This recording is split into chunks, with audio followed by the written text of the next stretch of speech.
जीवन का अर्थ समय है। यह समय आप किस प्रकार से जीते हैं। तो जब लक्ष्य प्राप्त नहीं हुआ, आपके मन की स्थिति कैसी है। जीवन के कई अर्थ हैं, लेकिन जब तक आप उसके सत्य को नहीं समझते, सत्य को नहीं जानते, आपको ऐसा लगेगा जैसे कुछ चीज़ की कमी है आपके हृदय में, आपके मन में। उसे कैसे पूरा करें, या फिर ये कहें कि उसे कैसे समझें। इसी का नाम आध्यात्म है, इसी का नाम आपकी स्पिरिचुअल जर्नी है।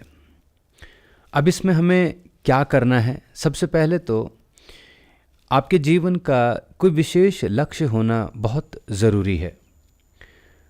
लक्ष्य का अर्थ यह नहीं कि आपने उसे पाना ही है। इस बात को भी समझिएगा कि जो गोल आपने सोचा है उसके प्रति अब आपका थोड़ा जीवन जाएगा। जीवन का अर्थ समय है।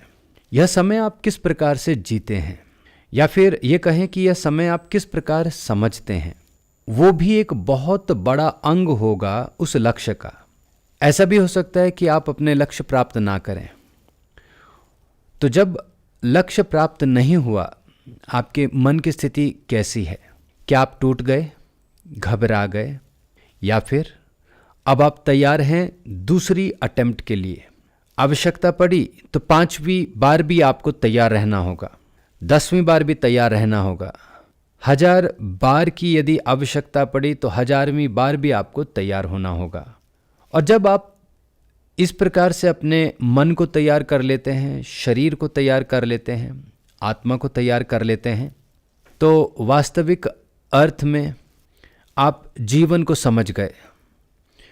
आप आध्यात्म का वास्तविक अर्थ समझ गए। तो वास्तविकता में अब आप जीवन समझ गए, अब आप भगवान को समझ गए, अब आप आध्यात्म को समझ गए। इस प्रकार के व्यक्ति को रोकना या इस प्रकार के व्यक्ति का नाश होना असंभव होता है। और हमारा यही लक्ष्य होना चाहिए कि हम जीवन को यथार्थ रूप से जिएं, यथार्थ रूप से समझ लें।